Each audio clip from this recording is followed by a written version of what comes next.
You can come along, question time, I'll answer you.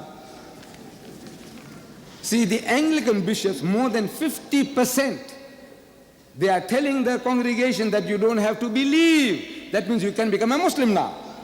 Look, that dividing line is removed. What is holding you back? Salvation. How do you get salvation? Christ dying for your sins, as a man or as a God. Did he die as a man or did he die as a God? If he died as a man, one man can't carry the sins of the world. Common sense. Lot of prophets died. Jesus says to the Jews, so you kill the prophets. From righteous Abel to Zechariah, you kill the prophets. In the verses that were read, it said the Jews, the impossible things that they were asking. He says, they were asking the prophet miracles. He said they were asking for greater miracles from Moses. They wanted to see God face to face. These Jews, now, more than 50% of the bishops, paid servants of the Anglican Church, they are telling their congregation, Jesus, you don't have to believe. If you don't have to believe, join hands with us. That's what we're trying to tell you for 1400 years. We were telling you, lakat kafar.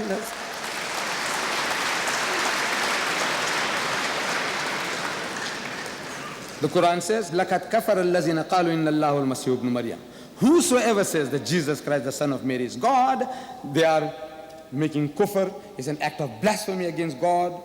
So waqal al-Masih, but Christ said, Ya Bani Israel, O children of Israel, la'budullah, worship Allah, Rabbi wa Rabbukum, who is my Lord and your Lord. Innahu man yushrik billah, whoever will associate anyone with Allah, faqad harram Allah lil jannah, Allah will make jannat haram for them, wa ma'wahu an-nar, and the fire of hell will be the dwelling place, wa ma liz-zalimin min ansar.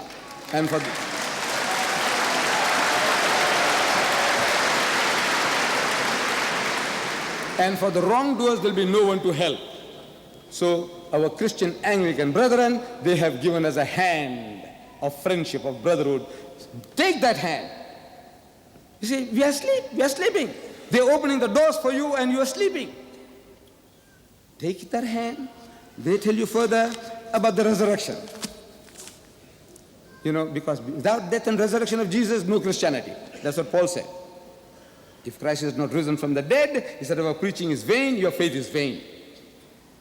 So the poll of 31 out of England's 39 bishops, that I worked it out, 70%. 70% of the bishops, Anglican bishops, shows that many of them think that Christ's miracles, the virgin birth and the resurrection might not have happened exactly as described in the Bible. It's all like fairy tales. All these are like fairy tales. 70% of the Anglican bishops are saying that now. 70%. I'm asking that we say, Wama kataluhu wama salabu. They didn't kill him and they didn't crucify him. So if they didn't kill and they didn't crucify, there's no resurrection. Whatever happened, there is no resurrection. And if there's no resurrection, there's no Christianity. It's about time.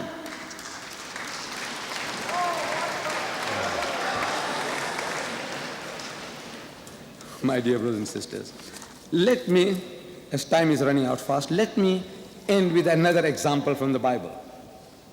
You see, it was Sunday morning, the first day of the week. Sunday morning, the first day of the week. Mary Magdalene goes to the tomb of Jesus. I'm reading the Gospel of St. John, chapter 20. Mary Magdalene goes to the tomb of Jesus. I'm asking, why did she go there? Why did she go there? The Gospel says she went to anoint him. I say the Hebrew word for anoint is masaha. The Arabic also masaha, the root word, which means to rub, to massage, to anoint. Now tell me, whether Jews massage dead bodies after 3 days? Do they? The answer is no. We Muslims, we are the closest to the Jew in our ceremonial law. Do Muslims massage dead bodies after 3 days? The answer is no. I said, you Christians, do you massage dead bodies after 3 days? The answer is no. Then I said, why would this woman want to go and massage a dead, rotting body after 3 days? Because within 3 hours, rigor mortis sets in. Rigor mortis sets in. Oh, see, brothers in Islam, I don't like anybody to respond. No response at all. Would you please keep quiet? Please, please. I know it hurts. No, I know it hurts. You see, because the foundation, the ground is being taken away from under your feet. And if you feel in desperation, I can appreciate that. By God, I appreciate your feelings. The thing... Sunday morning, Mary Magdalene goes to the tomb. And she finds the tomb empty. I'm asking, why did she go there? So we are told she went to anoint him. When she finds the tomb empty, she starts to cry. It's a disappointment. She expected to find Jesus there. So she starts to cry. She sees the empty tomb and the winding sheets inside and the stone removed. So Jesus was watching her from wherever he was. Not from heaven, but from this earth. You see, this tomb was a privately owned property belonging to Joseph of Arimathea, a very rich, influential disciple of Jesus, who had carved out of a rock a big roomy chamber, which Jim Bishop, one of your authorities, describes as 5 feet wide by 7 feet high by 15 feet deep, with a ledge or ledges inside. Around this tomb was the man's vegetable garden. Now don't tell me that this Jew was so generous, he was planting vegetables 5 miles out of Jerusalem for other people's sheep and goats to graze upon. Surely he must have got his gardener's quarters, and perhaps his country home, where he went for the weekend with his family. Jesus is there. He sees this woman, he knows who she is, and he knows why she is there. So he walks up to her, and he finds her crying. So he says, "Woman, why weepest thou? Whom seekest thou?" Why are you crying for? Who are you looking for? I'm asking, why does he ask such a silly question? Doesn't he know who she's looking for? Doesn't he know that she's disappointed not finding him? Of course he knows. Then why is he asking such a silly question? I say, it is not a silly question. He's actually pulling her leg, as the Englishman says, metaphorically, playing the fools. He's still got the sense of humor. He has been through an ordeal, according to the scriptures, but he's still got the sense of humor. So he says, "Woman, why weepest thou? Whom seekest thou?" She, supposing him to be the gardener. I said, why does she suppose he's a gardener? Do resurrected bodies look like gardeners? Do they? Then why does she suppose he's a gardener? I said, because he's disguised as a gardener. Why is he disguised as a gardener? I say, because he's afraid of the Jews. Why is he afraid of the Jews? Because I say he didn't die and he didn't conquer death. Because if he had died and if he had conquered death, there's no need to be afraid anymore. Why not? Because the resurrected bodies can't die twice. Who says so? I said, the Bible. What does it say? It says it is ordained unto all men once to die, and after that the judgment. You can't die twice. So she, supposing him to be the gardener, says, "Sir, if you have taken him hence, tell me, where have you laid him? To rest, to relax, to recuperate, so that I might take him away." One woman carrying away a corpse. Can you imagine? A frail Jewess, like a super American woman, the superwoman's type of woman, carrying him like a bundle of straw and taking where? Bury him. I said, who dug the grave?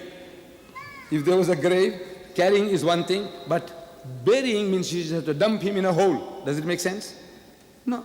So she's supposing him to the gardener, says, "Sir, if you have taken him hence, tell me, where have you laid him? To rest, to relax, to recuperate, so that I might take him away." The joke has gone too far. So Jesus says, "Mary." The way he said, "Mary," she recognized that this is Jesus from this intonation. And she wanted to grab him, as the Jews would do, to pay respects. So he says, "Touch me not." I say, "Why not? Is he a bundle of electricity, a dynamo, that if she touches him, she'll get electrocuted?" No. Then why not? I say, "Because it hurts." What other reason? It hurts. You go and grab a man who has been through an ordeal, as Brother Floyd described, the nails and flogging and all that, and you go and embrace him, you're going to kill him. So she says, Mary says, "Touch me not, for I am not yet ascended unto my Father." I am not yet ascended unto my Father. In the language of the Jew, in the idiom of the Jew, he's saying, I am not dead yet. Now, Mr. Chairman, ladies and gentlemen, my brother Floyd Clark has been unjust to himself. See, I feel he was unjust to himself. Because this format was made by me. I said, whoever speaks first gets 10 minutes in the end. The second speaker has 1 hour continuously. The choice is yours. You take the choice. Had he given me the choice of speaking first, he would have an opportunity of refuting each and every one of these. But now, I pity him. In 10 minutes now, what he's going to do? What he's going to disentangle? What has been entangled now? What has been proved? So I pity my brother, good friend, I love him. But I says, now if you had asked for my advice, I would have told you, let me speak first. So you have an hour to refute me, and then I can rebut him if it was possible. But there is a verdict is required from each and every one that is here tonight. It is not a question of who is right and who is wrong. You can see where truth lies. What the Muslim says, وَمَا قَتَلُوهُ وَمَا صَلَبُوهُ, that they didn't kill him and they didn't crucify him. And crucify means to kill by hanging or impaling on the cross. And we say, whatever things happen, according to your records, he was not killed and he was not crucified. And the verdict is that if the Jews were in the dock for the murder of Jesus Christ, that they are not guilty. For attempted murder, yes, but not for murder. وَآخِرُ الدَّعْوَانَا أَنِ الْحَمْدُ لِلَّهِ رَبِّ الْعَالَمِينَ.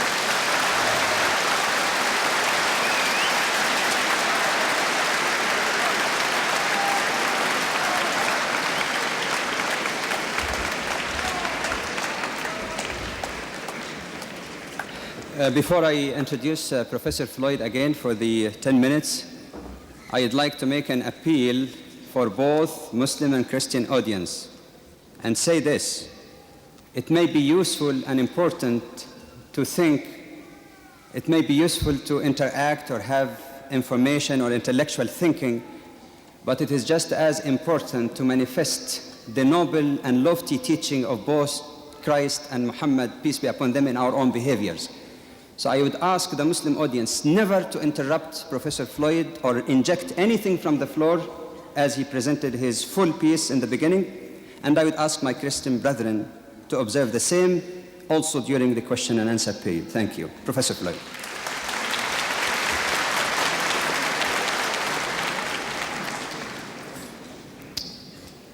I hope that you will accede to the request of our chairman. I really am embarrassed because there was no interruption whatever of my speaking, and I know most of the audience are not fully in accord with what I said. And I hope that you will give to Mr. Deedat the courtesy that you gave to me. As Brother Deedat was sharing with us his study of the Scriptures, I'm delighted that he's studying 1 Corinthians 15, just praying that the light one day will break. There are 3 or 4 points. Now, I'm not here to debate. Mr. Deedat invited me to this program, and I was concurring with him. We're not here to do battle with one another, but this was his request. He said, we want to talk about the Bible. You do the best you can do, I'll do the best we can do, and then we'll leave it to God as to what happens. I believe that a wise choice. I appreciate the courtesy extended. I would invite my friend to further study. First of all, in the matter of reference to Mary touching Jesus, Brother Ahmed, you need to check back with your Greek.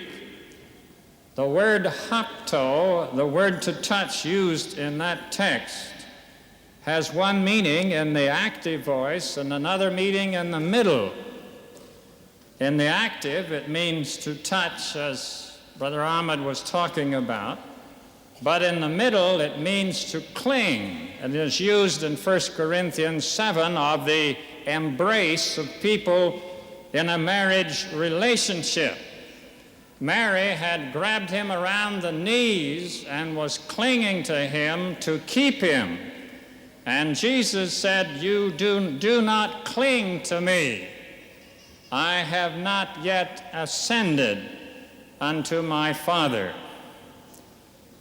I am fully in accord with all that Brother Ahmed said about Jesus coming back alive from the dead. Everything he says is true. Jesus was alive in the body, and manifest being alive in the body in all of his appearances following the crucifixion. But what Brother Ahmed still does not understand is that when Jesus said flesh and bones, he did not say flesh and blood. He gave his blood when he died upon the cross, and he did not miraculously receive it back.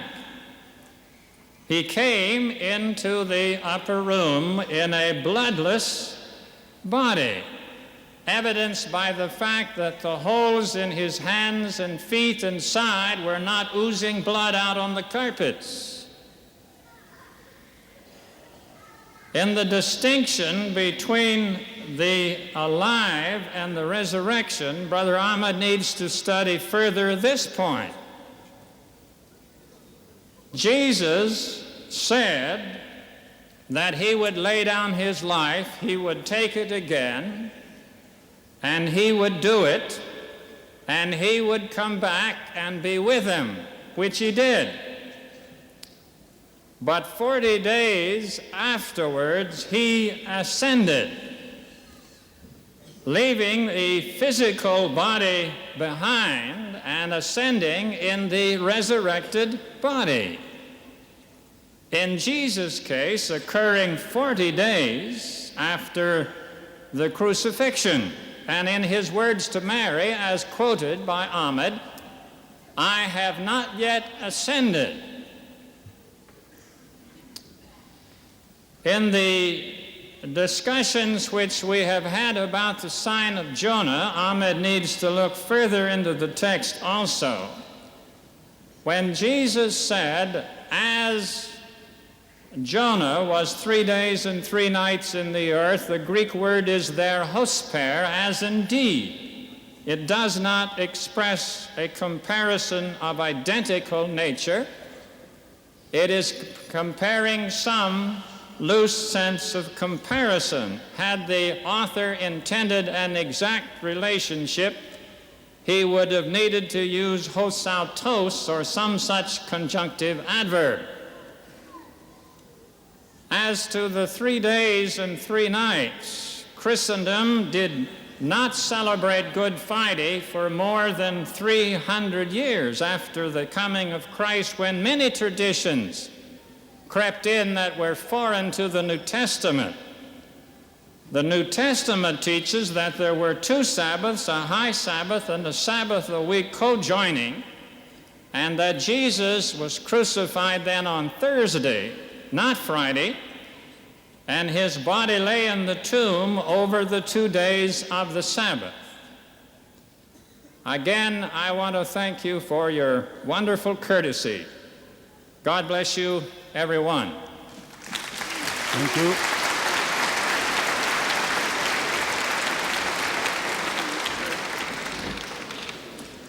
While I begin with some remarks as to how we should conduct the question-answer session, I would like to ask those who wish to have questions to line up in the front here so that they can use the microphone. Now, we have about 10 minutes or so for questions. I understand that this is a very limited time, so I would have to be, with your permission, very strict on these rules. First of all, a question is not a speech or mini-speech. You have only a few seconds to put your question directly and to the point. Number 2, if any of the audience have more than one question, ask only one so as to give a chance to other brethren, and get back to in the queue. You may have a chance if there is time allowed. I would like again to appeal to all audience never to interject anything from the floor or comment. Let people ask their questions briefly, and the speakers will answer them. Again, I'd like to insist on that a few seconds. No preliminary comments. No preliminary comments. Directly to the question. The first brother, please. I'd like to ask both speakers why they didn't mention the fact that there are 49 references to crucifixion in the New Bible, and to the word raised or resurrection in Arabic qama. In all languages, there are more than 7 references in front of me to the actual word being raised. And why they didn't refer both of them to the fact that external evidences in history has spoken about the actual crucifixion of Christ by the Roman authorities. Thank you. Would any of the speakers wish to answer first?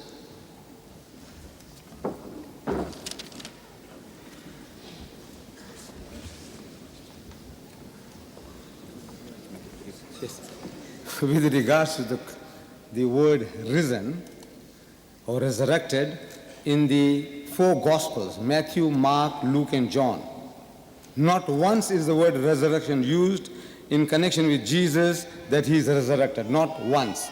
In the 4 Gospels, there is not a single reference. Thank you, Mr. Deedat. No interjection. Please get back in the line, and you may have a chance if there is. We have to give just a minute, please. We have to look at behind you and see how many people are waiting. Please give a chance to others. Would Professor Floyd wish to comment on that? Briefly also, please. Please. No, Ya Akhi, you're not the chairman of the meeting. I will tell him. So please, keep quiet. You wait until Professor Floyd answers. No, go ahead.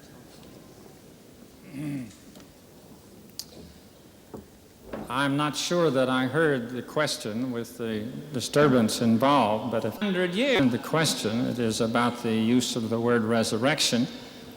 And of course the Bible refers both to the fact that Jesus arose on Istami and that he was alive. And this is the teaching of Scripture, that Jesus was resurrected and Jesus was alive. Thank you, Professor Floyd. The next questioner. This question is to either Professor Floyd or Mr. Deedat. Can you get a bit close to the mic so that everybody can hear you? The question is for both speakers, really. Okay. It may sound a bit irrelevant, but I'm very anxious to know if Jesus has said anything about the coming of Muhammad, please, in the Bible. Or Sorry. Okay, the question is whether Jesus said anything about the coming of Muhammad. In the chair, I would like to rule that this is not relevant to the specific topic for tonight. If there is a chance after the questions are answered, we might be able to get to that. Thank you. The next. I understand from Professor Clark's lecture that Jesus Christ gave his life for the sins of humanity, and also that death is the sort of penalty of sins. If that is true, that simply means that the concept of reward and the concept of punishment is lost. Then you can go on committing the sins, there's nothing to stop it from you. Okay, your question is directed to any of Professor Clark, please. To Mr. Deedat. To Professor Clark. Okay. Would you repeat it? I'm not hearing. I didn't hear it. Would you repeat it, but provide, please, come to the point, straightforward. The points are two. You see, from Professor Clark's lecture, I understand that Jesus Christ gave his life for the sins of humanity. Mm-hmm. And the second point is that the death is sort of penalty of sins. Therefore, it implies that you can keep on committing sins and nothing to stop it from you, because the concept of reward and punishment is completely lost if we believe in this thing. Okay. I think my understanding is that it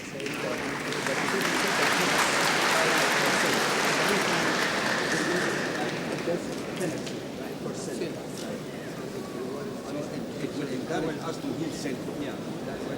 Claiming that Jesus redeemed us. So we'll commit sins as much as we can. Again, we're having difficulty. I'm old enough to, in this sort of thing, not to be able to pick up all that is being said, but if I understand the question is, if Jesus died for the sin of the world, does that encourage everybody to sin? Is that the question? Well, we have the definitive answer, of course, in Romans. That's impossible, because if a Christian obeys the Lord Jesus Christ and is pardoned for his sins, the Christian dies to sin. We are buried, therefore, Paul says, with baptism through him into death, that like as Christ was raised from the dead, and so on. And the Christian cannot continue in sin if he accepts the blood of Christ, because he dies to sinning, and that's why he comes to him. Thank you. The next, and again briefly and to the point. This is directed to Professor Clark. I refer to Matthew 27, verse 46-47. The statement reads, Eli, Eli, lama sabachthani. And then further on it says, that is, my God, why hast thou forsaken me? Just one thing. It's the only verse that is left in the original Aramaic or Greek. Now, that is why it intrigues me. Eli, Eli, lama sabachthani. The word in Greek for point, God, yes, is Elohim. There is no such God, and there is no proof anywhere that in that time, in the time of Jesus, that Eli meant my God. Because why did the Jews... Excuse me. No speeches, no many speeches, no preliminary remarks. Okay. Put the question directly. Okay, the question is, then it goes on to say, then some of the bystanders hearing this said, what is this man saying? Is he meaning Elijah? That means the Jews did not understand what Eli meant. Again, I have to warn you before cutting you off. What is the question? Put your question directly in one sentence. Okay. What is the question? The question is, my proposition is Eli does not mean my God. Eli is a name, because I've asked synagogues and I've asked several professors of Okay. Hebrew, and they say Eli can be a name Okay. of a person. Okay, Professor Clark. My understanding is he said Eli, and Eli doesn't necessarily mean my God. That's what.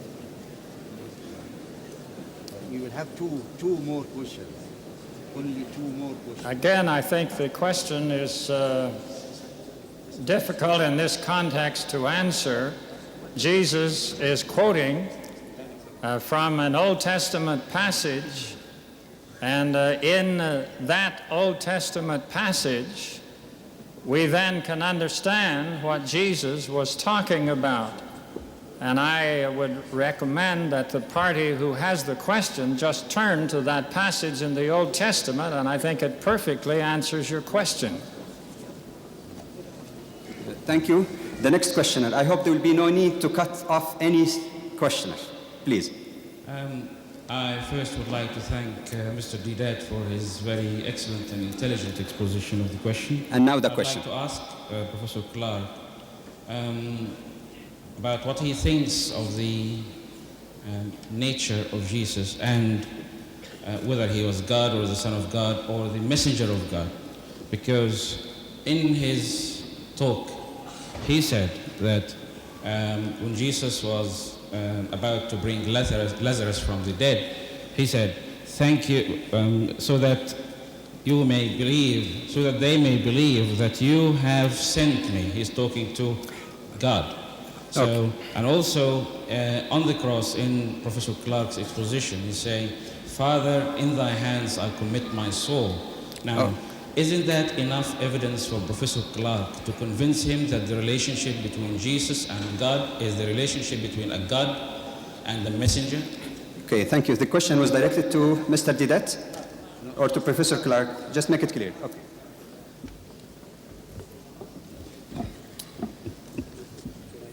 Jesus, when he said, Father, into thy hands I commend my spirit, he was speaking in the spirit of all that he had done through a long time ministry, in which he said he did nothing except what he saw his Father do, that the words he spoke were not his own, but the words he heard his Father speak, and he claimed only to be relating to God as his Father.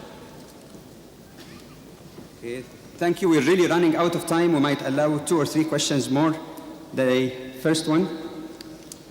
In 1974-75 on television, Professor Anderson, who ironically taught Mohammedan law in the Council of Legal Education, London, and University of London, called Muslim... Brother, would you please put your question directly? It is. Yeah. And pagan, because they did not believe in Trinity. May I ask Dr. Floyd what is his view about Muslims as they do not believe and recognize Trinity, as well as the crucifixion of Prophet Jesus? Do you consider Muslims as pagan or the people of the book? Given also the fact that at the time of the Prophet, many pious Christians freely accepted Islam. Okay, thank you. Professor Clark.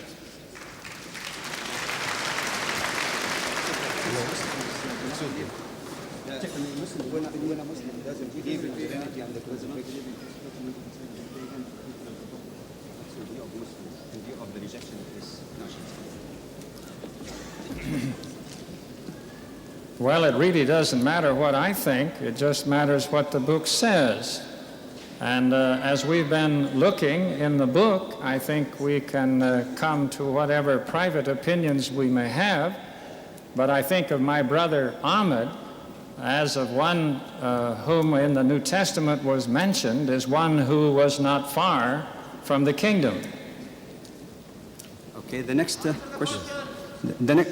No injection from the floor, please. The next speaker. Would you please come close so that you could be... Assalamu alaikum. Wa alaikum. My question is direct to Brother Ahmed Deedat. Well, yesterday, day before yesterday, on Friday, I attended his meeting in South Hall, and he was speaking about Prophet Muhammad's arrival is mentioned in the Bible. Therefore, why Christians, theologians don't talk about...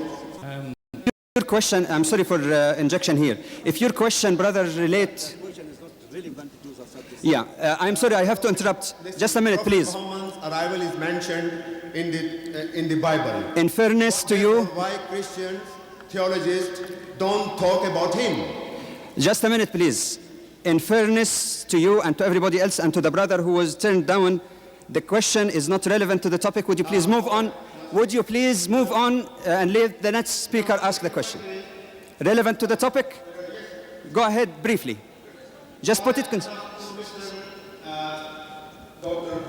Professor Clark. True gospel of Jesus Christ, which is called the gospel of Barnabas, is not Okay, would you... accepted by the Christians. Thank you for your question. I would rule the question out of order. It's not relevant to the topic. Would you move on, please? Would you move on? Would you move on, Jazakallah?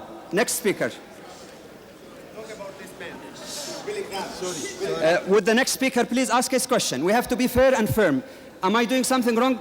I'd like to get indication of the way I'm conducting questions. Am I unfair?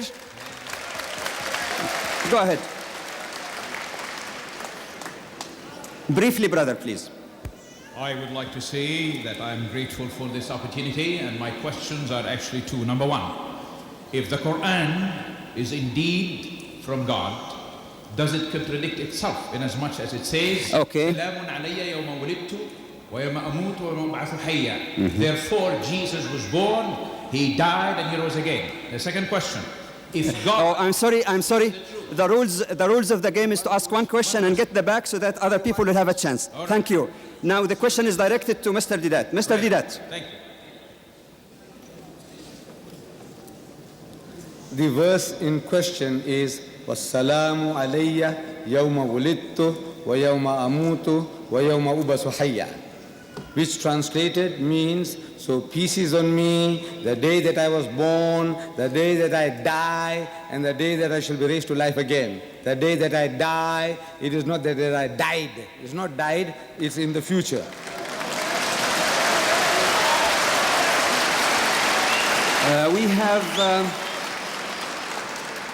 We have time for a maximum of 2 or 3 questions at most, because there is a few minutes at the end for concluding remark. The next question, please.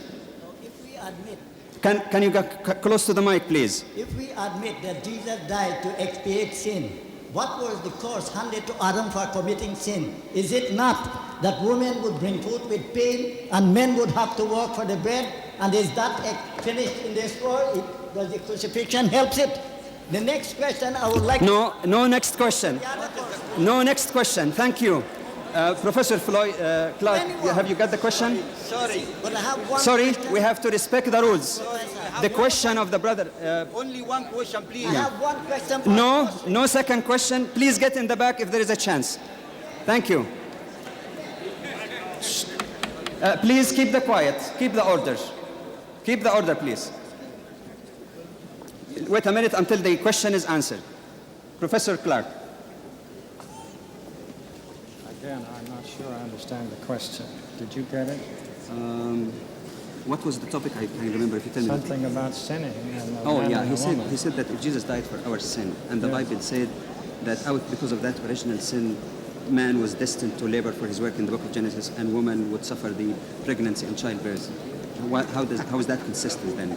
If Jesus died for our sin, and still women are going through this suffering, and men are working for it. Well, I think the question that has been asked concerning the role of the woman who has been suffering since since the beginning when Adam and Eve fell, and the woman has had this role of punishment because she disobeyed God.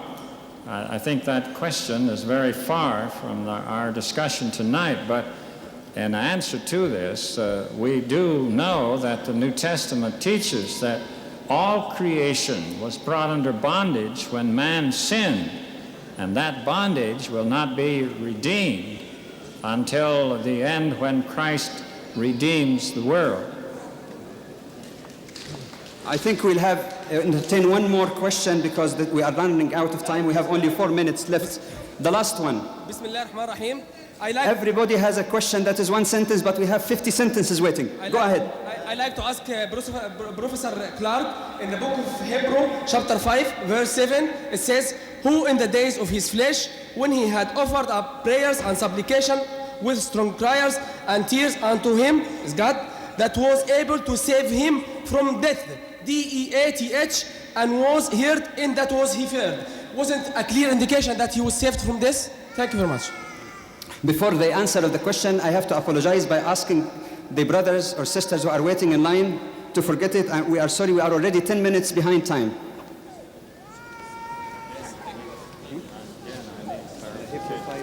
Did you get maybe?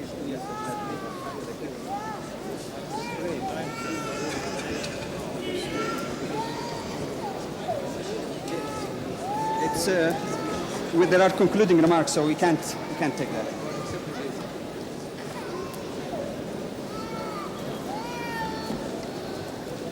Would you please, could I ask those brothers who are standing here to please be seated? There is no more time.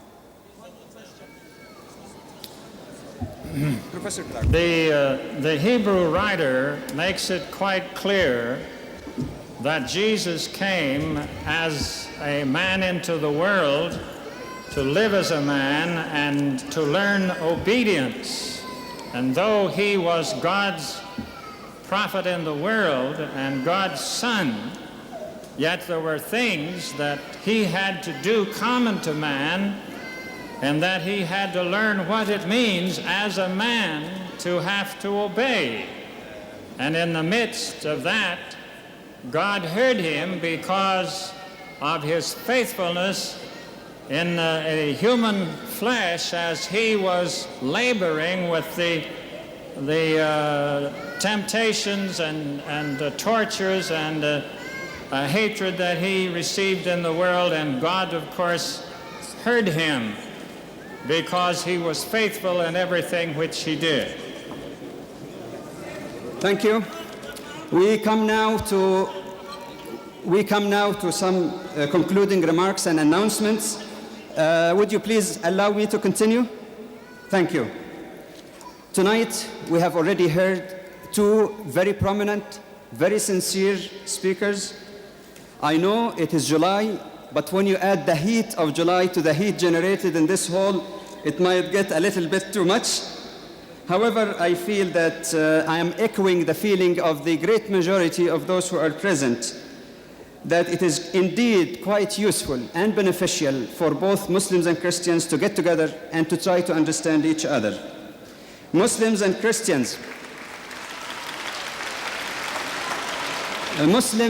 Christians together with nearly 1 billion, more or less, followers each, constitute about 40% of world population. It is indeed very strange that we hear about détente between such divergent philosophies as the US and the Soviet Russia. And we never hear as much about badly needed detente between two communities of believers who share something much more significant than those shared by the US and USSR. The belief in the Creator, the belief in the prophets and revelation, in the moral laws, and on the responsibility for our life and in the life hereafter. I do invite the Muslim audience who are here to try sincerely to understand the standpoint of our Christian brethren. They are free, of course, to read the Quran and see what the Quran, the word of Allah, in their belief say about Jesus, but they must also try to understand Christianity from the standpoint and the way Christians understand it. But I'd like also to invite the Christian brothers and sisters sitting with us here to also have a sincere attempt to understand the teachings of Islam from its pristine sources. One scholar once commented that until relatively recently, 95% of the books written about Islam has been written by non-Muslims, mostly missionary or Orientalists. And he's a good friend of mine, Reverend Harry Armond. When he quoted this, he addressed the Christian audience and said, what is your feeling as a Christian if 95% of the books written about Christianity are written by Muslims? As such, I hope that the least that can be done would be to refer to the Quran, which is the revelation the Muslim believe is to be the word of God. In fact, can you get me a copy of the Quran? I was told that outside here in the souvenir shop, there are copies available of the translation of the meaning of the Quran by Yusuf Ali. It is, the brother will show it to you, and I understand it is available for us. Also, a notice that the tour of Mr. Deedat will continue until the end of July, so you may inquire about further functions if you wish. Also, there is an announcement I was requested to make on behalf of Dr. Clark, that those who wish to discuss with him, understand Muslims or non-Muslims, who wish to ask him questions or queries should contact him after the presentation. On Monday, July the 8th, there is another function 7 p.m. on Christ in Islam at 7 or 1 p.m. At 7 p.m. in Southampton in the Civic Center. And there's also additional information for those who wish to obtain them. Dr. Badawi, you don't mention where the venue of the Dr. Clark. You can meet Dr. Clark. No. The venue for Dr. Clark, those who wish to meet with him, they can meet in the lower level in the West Arena room below entrance number 1. I wonder if there's any other announcement so that we can conclude. There is tea and coffee. There is tea and coffee so that you can cool down a little bit. And any other announcement? His video, it can be by direct. There are also some videotapes of Mr. Deedat's presentations and dialogues which are available, so you can inquire from the organizers after the meeting. Again, I would like to apologize for the brothers whom I cut off, even though I didn't want to do it. I apologize to all of you. If there is any error, I seek forgiveness of Allah for that. And I thank you most earnestly, as well as our honored speakers, for your patience. Thank you very much. Address.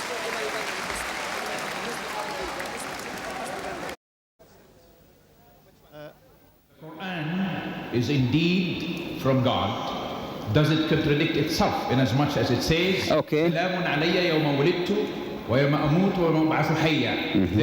Jesus was born, he died, and he rose again. The second question, if God... I'm sorry. The rules...